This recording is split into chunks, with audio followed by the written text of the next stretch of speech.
Welcome to Resume Storyteller with Virginia Franco, bringing you interviews with industry experts and regular folks who tested the job search waters and succeeded, and strategies to tell your story and land you job interviews in 60 days, guaranteed. Here's your host, Virginia Franco.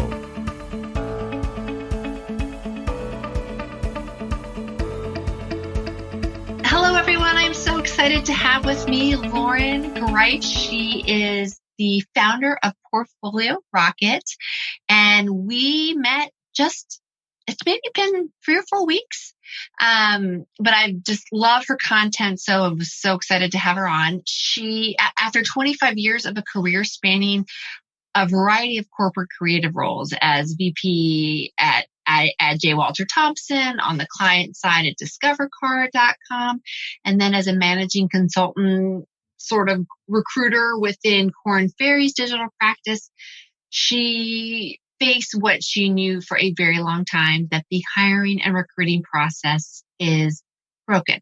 So she launched Portfoliorocket last year, which is a proprietary system for creatives and marketers to tap into the hidden job market. Today, she helps everyone from design thinkers to UXers, creative directors, product designers, digital marketers to articulate their worth and increase the number of opportunities that are a good fit for them. So, Loren, thank you so much for joining me. I've been really excited to have you on. Thank you. Thank you so much, Virginia. I'm so excited to be here. So you heard me just sort of give a little bit of an intro. Give me a little bit more detail around what you do and what made you say, enough, I really need to help people with this, the crux of this problem that is the hidden job market. For sure.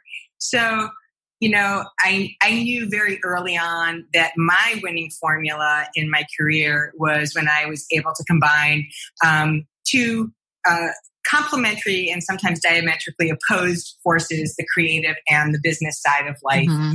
And I've been working and talking with creatives for more than 25 years. And when I would hear them going through the process of looking for a new job, I would hear their sadness and angst, and all of it, angst and hurt and, disgruntledness, if that's a word. Mm-hmm. And went along the lines of I feel like human clickbait. I feel like, I'm in a meat market where I'm a commodity and, people are just moving me from job to job and selling me this and selling me that. And I don't necessarily know any other way. This is what I've been trained to do. This is how I know how to look for a job. When I'm not, when I need a job, I just call, a recruiter, or I check the job boards and, I just kind of from what I know is in existence. And I started studying the hidden job market about 2 years ago, from being on the recruiting side and hearing a lot of this, displeasure around the process and understanding that no matter where I had been working, whether it was a world-class, creative and marketing staffing firm or a global managing consultant firm, that on some level the process was the same. Yeah, it's sort of systemic. It is, and I just want to call this out. I'm not dissing on recruiters. I love recruiters, and recruiters can be your best friend. So it's like any other profession. There's lots of great ones, and there's some that are just looking to score on their commission. And it is a metrics-based industry. So you're there to fill a job. That's right. They're doing their job. Right. They're doing their job.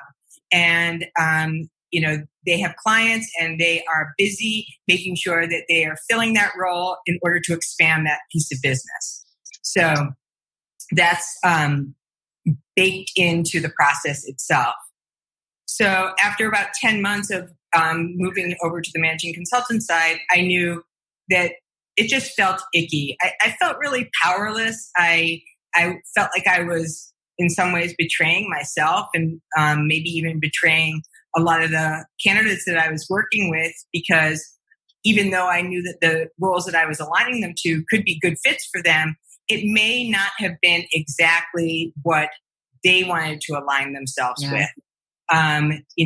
The process of finding a job is one of the biggest decisions and the biggest account for your time that you will have in your life. And to kind of turn that over to somebody else to decide what that looks like and how you should, thrive in that position and what you should be paid. It runs a risk. It does. And it's very disempowering. Yes.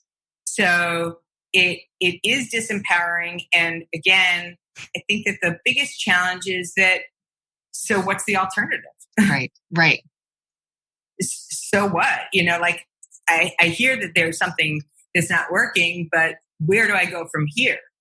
And I think that it's incumbent on all of us in the industry to, make sure that, there is a portion of time where you're spending, evaluating roles that are there and, are more on the passive side, but that looking for a job and finding your next career move is really a bi-directional process, right? You want to be hustling and making sure that you are being found just as much as you are finding. So when we talk about hidden job market, I feel like we probably should explain that a little bit further, because what I have seen is that it sometimes means different things to different people. How are you defining that term right now? Great question. And it's definitely a little bit of a controversial issue. Like some people think, oh, it's a bunch of BS. Some people think, oh no, this thing is all in. Right. It's really there. So I want to put that out there, that can be very polarizing. So how I define the hidden job market is when a candidate is fast-tracked by virtue of a referral or through being seen before a job is posted, or through a connection that then turns into an opportunity that they create for themselves. So it can be a pre-existing role. It can be through a conversation where where a candidate is essentially saying, like, here's what I know how to do and here's what I can do for you. And they create an opening for it. Right. Okay. So, yeah. That thank you for spelling that out, because I think a lot of people think, well, that means that companies just are hiding the postings, and it's not that. A lot of times it's by the time the posting has come out, there's already a strong pipeline of people available to the decision maker. There is so much that goes on behind the scenes. And I know that you understand this so intimately. They could have a pre-identified candidate for whatever reasons. It could be an internal candidate where they need to post that job for to cover, to comply with the roles, right? Compliance, right? They could have had a passive pipeline that they have been accumulating for a long period of time that they decide to turn on. Like, oh, we've been talking to this pool of talent for a long time, like you suggested, a pipeline. They could put that job up there as a way to start a pipeline. To build it, that's right. Right. So it's either pre-existing or then, you're initiating that because you anticipate in 6 months you're going to need this person. So from a candidate's perspective, we don't know what the agenda and the motive is behind why that posting is up. Right. Another thing is that so many of us talk about also in the industry is that posting a job for an organization is expensive. It's very costly, not just the actual buy to post it. I mean, LinkedIn is expensive too, but then to have the man hours to go through that. That's creating it, posting it, sifting through it. Right. It's not cheap. Okay. So thank you for spelling that out, because there's so many different facets. So what do you see as the biggest challenge to those that are job searching today in terms of navigating that market? Great question. I think the two that I think are most common and is the one we almost, kind of delve into entirely, that most candidates are doing the same thing, expecting different results. Insanity. Yeah. They just don't know any different. I'm not saying that they don't know any better. It's really not their fault because it's just been the way it's always been. Every person, I'm going to brush up my resume and then I'm going to go and look at postings online. That's right. And this is like, you hear this all the time. And then the second misconception is that your network somehow should act like a career bellhop that is ready to serve you when you want something from them. Which works if you're the CEO of a big fat company, but it does not always work.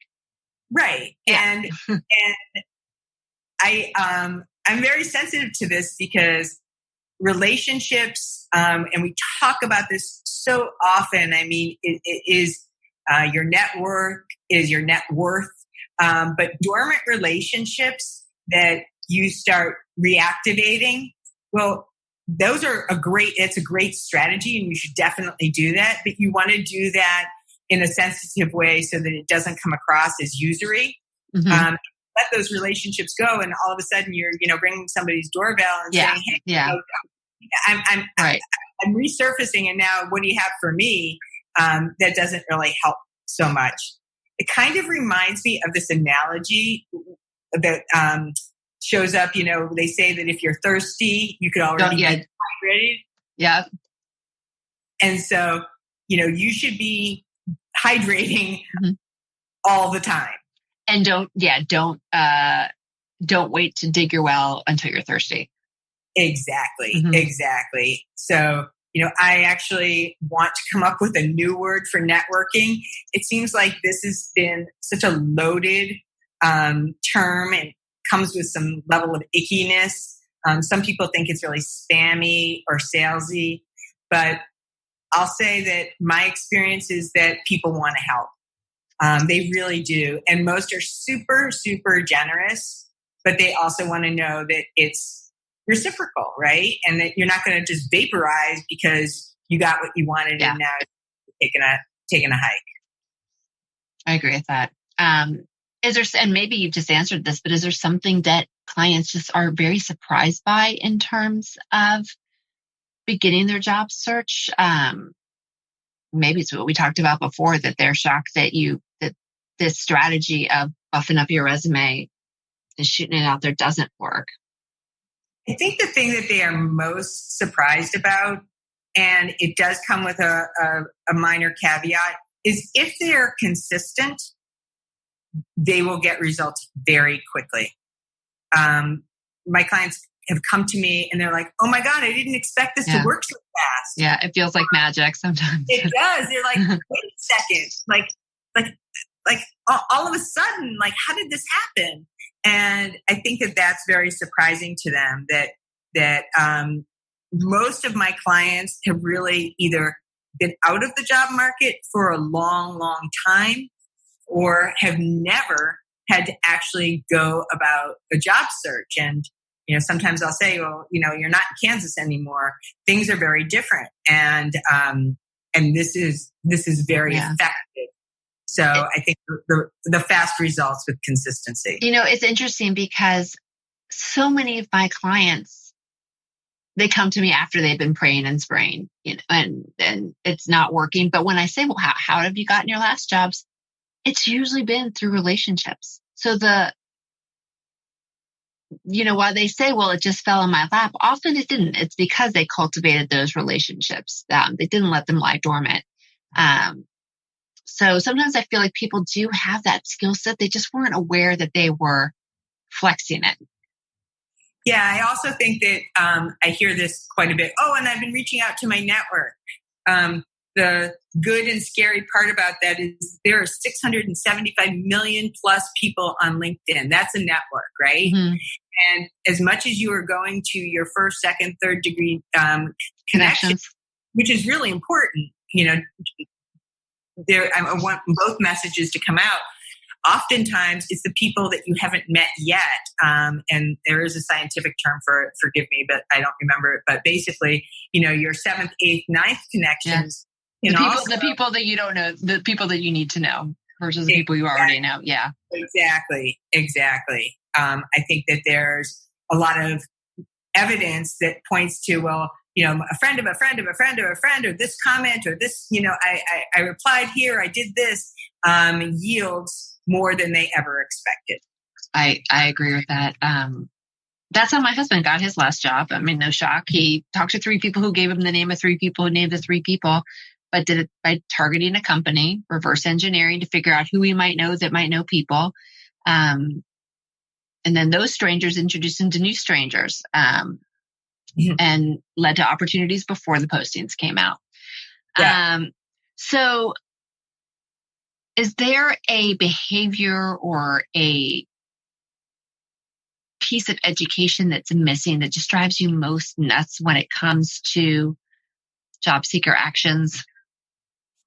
I would say the key pet peeve that I have is when I'll be speaking with somebody and they want all of the results, and then the steam kind of burns off, and that consistency falls apart. It's kind of like, any good behavior, it needs to be cultivated every day. Yeah. Well, it's like trying to diet versus adapting a healthy eating habit in my mind. Yeah. And I mean, I'm guilty. I did lose 5 pounds. I tried for 2 days. It doesn't always happen. Right. And then they're like, oh, it's not working. Yeah. It's been like 3 days. Right. The consistency wasn't there. Right. You have to put in the work, but you're right. When you do the work, it pays off. You have to put in the work. So I think that's kind of the thing that drives me most nuts. I think the kind of second thing is that a lot of the pushback that I get from candidates and clients is that, I don't have anything to say in my content, so why am I doing this? You have a lot to say. You have great stories, great experiences, lots of things to share, metrics, anecdotes, quotes. There is a never-ending opportunity to share and to provide, I know it's overused, provide value that people can relate to. And you're right. So they haven't fleshed out their stories. They have not fleshed out their stories. And somehow there's, again, a misperception or false belief that they don't bring a lot to the table. And that it's easy to do that. It's not easy for anyone. No, it's not. It's not easy. It's really hard. Some people are gifted at it, but to me, figuring out, getting a high level view of the value you bring, telling it in a way that is storytelling so that it resonates with people, and then applying that to reaching out to people you don't know, that is tough stuff, and it is not intuitive for most. Completely. So what advice do you give, and I'm sure you deal with, is people that are looking to make a career change? How do you recommend they get started on all of this? They know that they don't want to do what they're doing anymore. I think it boils down to really the problems that you are great at solving. It really, at the end of the day, hiring managers want to see, oh, you generated this, stream of revenue here. Bam, you can do that over here. You changed a process flow of efficiency over here. Oh, that means that you're really great at seeing, how to streamline things for, to cut out the fat. Like these problems that you can solve are, at the end of the day, the greatest teller of what they can do for them. So many say, oh, I'm a problem solver. I'm a creative problem solver. I'm a strategic problem solver. And without having the results, the business results, it's hard to care. Yeah. And the results resonate across industries in my experience. Totally. I got some really good advice from someone I spoke with last week, and they were talking about that problem solving piece, and they suggested as a way to, when you're doing your elevator speech, that so many people are uncomfortable with it. To your point, networking feels salesy. Focus on sharing the problem, how you solve problems and help others or help companies. Frame your value that way versus one of my great mentors, Lee Andracy, taught. She was actually the trainer for all the recruiters when I worked at Aquint. Shout out to Aquint and Vitamin T. And she came up with a formula that I use to this day called the PAR, problem action result. And that helps keep things clean. Yep. And I do CAR, challenge action result, same thing. There you go. And just having that is a great way to train yourself to. And that's how you flesh out your stories. Totally. Mm-hmm. Exactly. So what about that? So that's the person that is looking to make a career change and doesn't really know how to craft the narrative around that.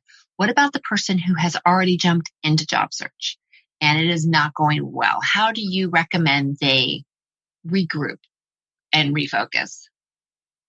So, the first thing I just want to shout from the rooftops is don't give up. It's easy to beat yourself up. Shoulda, coulda, woulda. So don't give up and get unreasonable. Get unreasonable and do something that you haven't done before. Get unreasonable. We know that even with COVID, companies are still hiring. Tons of opportunities are out there. So that is not an excuse. So I would say, the kind of 1-2 punch, don't give up and get unreasonable would be my two suggestions. Do you have any advice for helping people to stay motivated?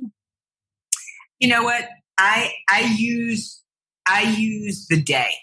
I use the day as a motivator and say, and not to get too far ahead. And sometimes I call that trespassing into the future, where you're kind of in a bad neighborhood. What if this doesn't happen? What if that doesn't happen? The coulda, woulda, the oh no's. What? Yeah, okay. Stay present, but pack your day with structure. So that day needs to be structured, because if you're not managing your time, it's impossible. I mean, there's too many things to do, not to mention homeschooling and working out, all the mundane things that that can be a time suck, but really, really parse out your day. I do use, it's free. It's a Pomodoro. It's a timer that I use regularly, because I also suffer from having a very full plate and managing. So Pomodoro is for time management. I imagine that's very good for shiny squirrel syndrome, where you can get distracted very easily. Yes.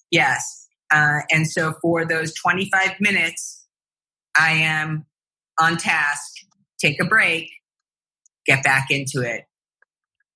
I might get Pomodoro. I have found since COVID that my attention leaps so much, that I've had to turn off all my notifications, do all kinds of crazy things just to stay focused when I'm writing. I'm employing lots of those same strategies. Yeah.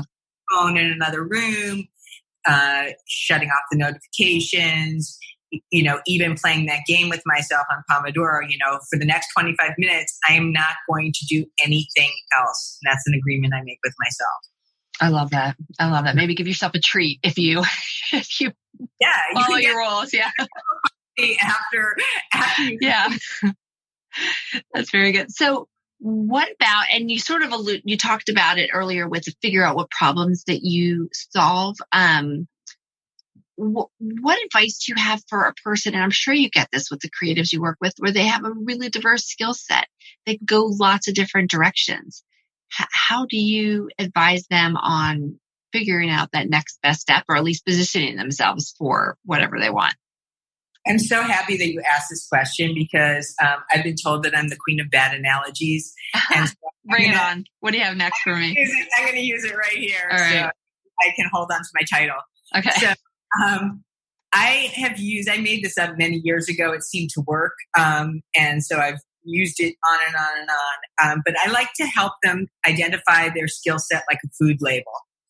So the bad analogy that I use is, here you are, you're going to the store, it's spaghetti night, and you're going to buy the canned spaghetti, and you go to the shelf and you pull off that jar and you turn around and you look at the food label, and garlic is the first thing. Well, garlic is not why you're buying the sauce. You expect that it's going to be in there. You know that it's going to be in there because it's tomato sauce. So it needs to be much further on down the list.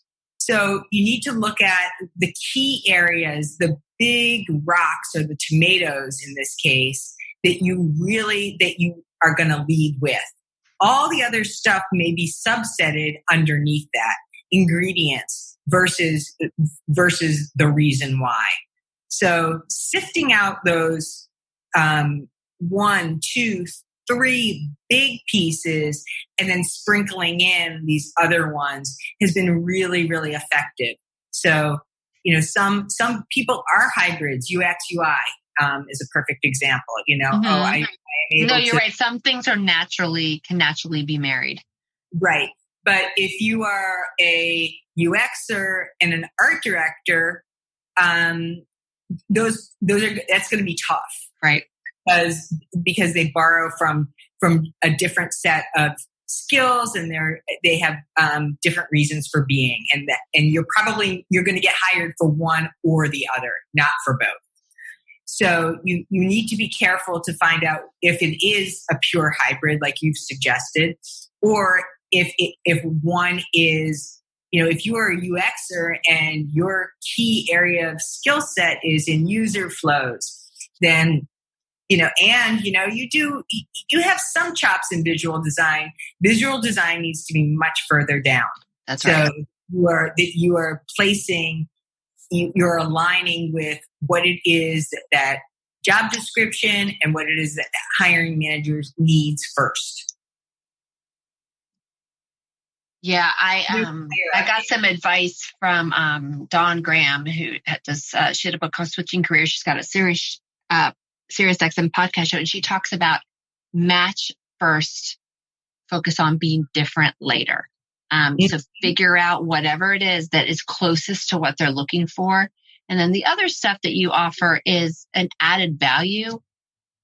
But first they need to make sure that you match. Completely. Yeah. I think that's exactly in concert with what I'm sharing. Yeah. Agree. So this next question is a topic that I have dealt with a long time. It's been in the news, it's been on the tips of our tongues and table talk a lot recently. And that's about discrimination when it comes to hiring practices, age, gender, ethnicity. I'd love to hear your thoughts on the topic, how it impacts the industry that you work with primarily, and how you help clients to navigate potential barriers to entry. Absolutely. This is definitely a juicy and touchy subject. I think that discrimination and bullying, of course, has been happening forever, and it's still happening. And until there is a universal feeling of safety, it's essentially all lip service. So if you are a diversity candidate and that's something that you are looking for, or a client that I'm working with, you want to best understand not just who's on the board and who is representing, but best of all, you want to find out what changes have been actually implemented to address this. It's not enough to just throw a Black Lives Matter black box, or to use this as a way to kind of appeal to any kind of fashion around diversity. It's really all about the changes that have been made in the organization as a result. And so you need to, get in there, talk to people who are working there, find out what has happened recently.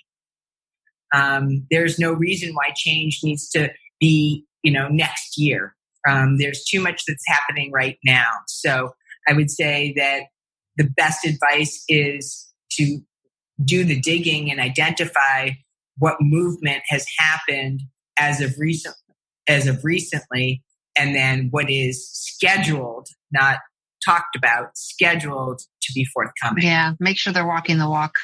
Mm-hmm. No, that's very, very good advice. So this is one of my favorite questions, as it happens to me all the time. Someone comes up to you at a party back when we were allowed to be around other people, and says, I hate my job. I'm getting ready to get started. What do I need to have?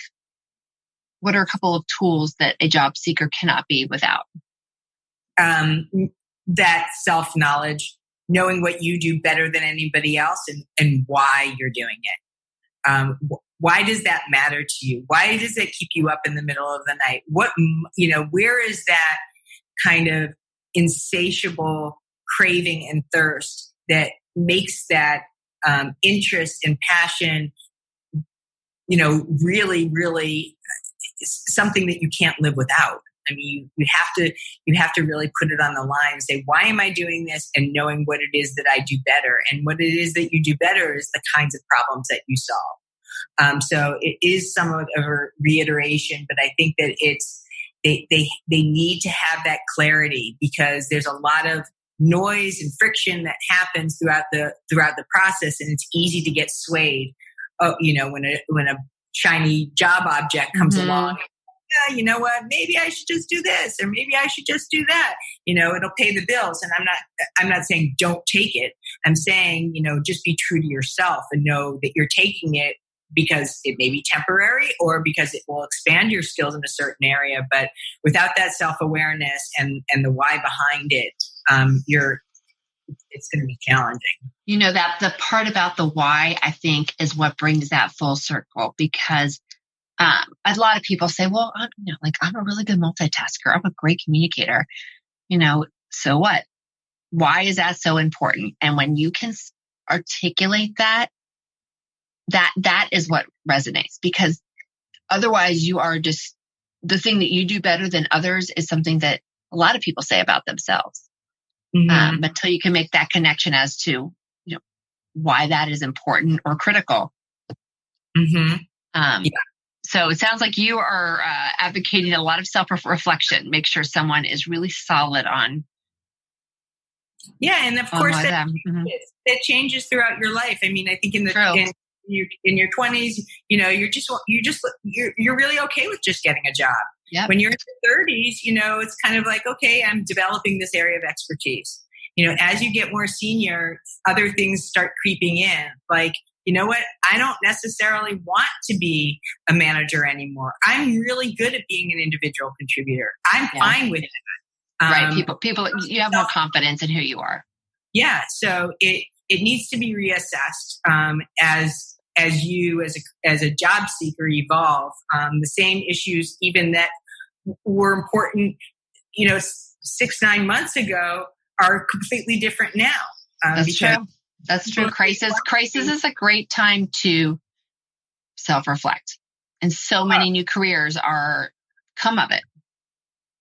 Oh yeah. I mean, I heard somebody say yesterday, I'm taking this not as a beating. I'm taking it as a bruise, Oh, I like that. This isn't a bad on me that I got somehow, eliminated from my job. Mm-hmm. This is a bruise, and the bruise will heal very quickly. That's right. And a lot of people it didn't happen right at the beginning, but I'm seeing it now. People are using the time to reflect and pull the trigger on changes or moves that they were maybe too scared to do otherwise. I saw that in 2008. I'm definitely seeing that now. Yeah. It's exciting. Fear is a big one, and it'll grab you by the jugular and stop you. Yeah. Pandemic silver lining is that there might be a lot of successful career changers as a result. Yeah. That's what right? Yeah, exactly. So Loren, you launched your business last year. Tell me what is next for you? What does 2020 and 2021 look like for you? Great question. Lots of exciting things coming down the pike. Building out the brand. I started in December. It's been a wild and wonderful ride. So really building out the brand, really, building in an expansion within the program, going deeper into a lot of the hidden job market strategies. And I think that, one of the things that I really do enjoy that's really important to me is being surrounded by creatives and marketers who surprisingly are so great at marketing every other product and service, but then they are just so challenged by them. Cobbler's children. And being able to get that message out, whether it's in podcasts, speaking engagements, and I'm actually working on a graphic novel. No way. Yeah. That's so exciting. Do you have a title yet? No, I do not. Because I like to, where everyone else is zigging, I like to zag. So I am working on that and want it to be very fun and irreverent. And I'm not a great illustrator, but I'm a wonderful doodler. So I am going to be working on that also. Oh gosh, I'm signing up for that. Tell me when the list gets started. So if people want to follow you, learn more, reach out, I have Portfoliorocket.com and your LinkedIn listed on the bio. Are there any, are those the best places to reach out? Portfoliorocket. If you want to follow me on LinkedIn, I do post almost every day. My post is not up yet. Almost every day. So I love hearing other people's points of views. I welcome healthy debate and all that good stuff. So I just really, really appreciate you inviting me and being such a wonderful, wonderful host and LinkedIn presence. It's always a pleasure to read what you have to say. I feel the same way about you. This was so much fun. Thank you. I love the analogies. I'm going to make sure to keep some of them. I don't know if they're copyrighted, but I'll probably share them with some of my clients, but really good stuff. All you. Thank you a ton. Thank you so much. Have a great rest of your day. You too. You've been listening to Resume Storyteller with Virginia Franco. To learn more about storytelling strategies to catch the eye of today's skim online readers, hiring and decision makers, go to www.virginiafrancoresumes.com.